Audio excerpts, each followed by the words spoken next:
I don't know how many of you have been to Winter Tell's wake or any of the memorial services for the fallen. But that anger that you heard from Tell's mom and her amazing husband stands with her every step of the way. That anger is real. And this mourning is not just a passive, tragic emotion where you hide, but it's unleashed. And I hope that you never mute yourself and that you never let that go. And I'm sorry you were chosen for this moment, but you were. I know you didn't seek that out, but it happened. I don't know why. I don't know why it happened to you.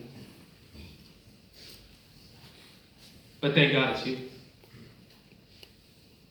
And I'll tell you, from spending time with other mothers who remind me so much of my mom, and other dads who remind me so much of my dad,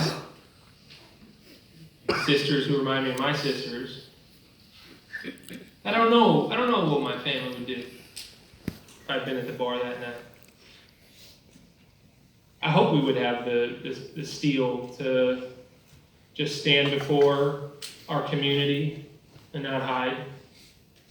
But it takes a special kind of courage to reveal that part of your heart when you're bleeding in front of a crowd and you just lay it all out there.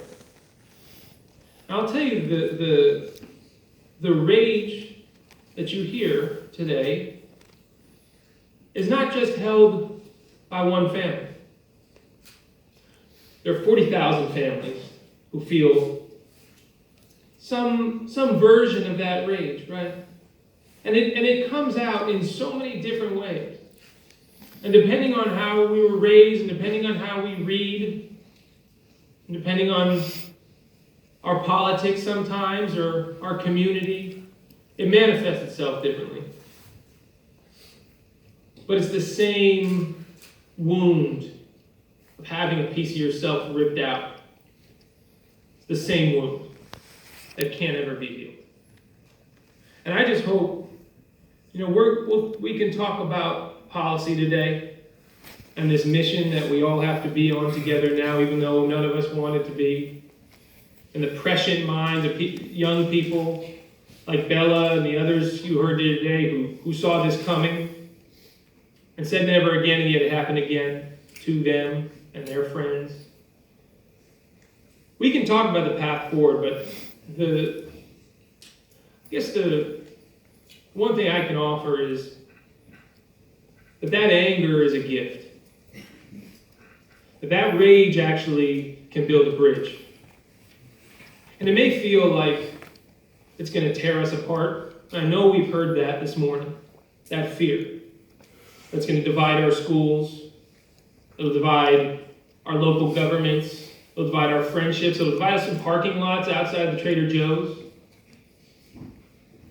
But I truly believe that this moment, in this community, this particular community, right here in the Conejo Valley, that anger can actually stitch our wounded hearts back together somehow. And I don't have the formula for you why I feel that way, but when I've been thrust into this strange posture of mourning with families, I've never had to be, I don't even know why a politician ought to be a consoler. I'm still trying to find my footing as someone who's supposed to lead here and relying on wisdom of my partners here, like the congresswoman who you're going to hear from, the assembly member who you're going to hear from, our supervisors, and folks who have done this for years and had to go through other tragedies. But I'll tell you, it's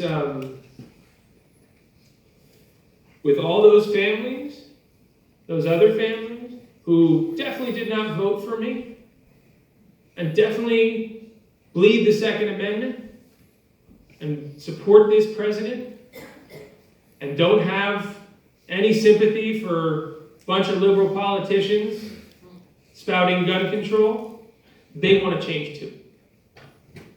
They want to change too. And they know that that veteran, that Marine veteran who went there that night, should not have had a gun. They know that too. And it may not feel like there's an alliance or some bridge here, but I will tell you, it may look invisible, but that bridge is there. And it will be built piece by piece through the moments that each of you have out there in the community. To not be sympathetic to BS, right? To not indulge some false narrative, but to slowly bring that pain into some architecture and bring that shame that is so deserved in the White House and these other halls of power that don't want to hear this and think it's inconvenient and think, you know what, it'd be easier if we just solved other problems right now. Well, this problem's here right now, and it's our problem.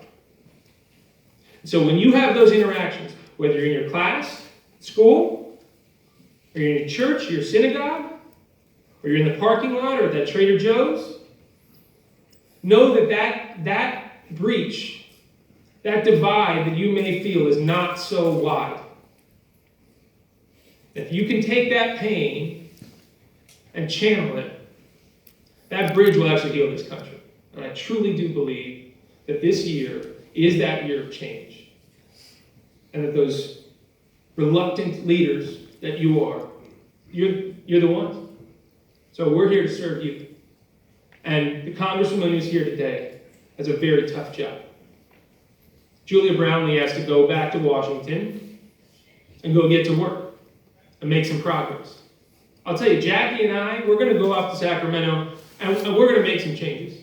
And look, there are holes that need to be filled in California law, and there's progress there that needs to be made.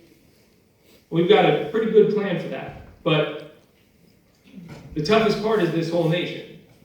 So, Congresswoman, I don't envy your task, but just like they didn't choose to be chosen, this is your duty, and I know you can do it.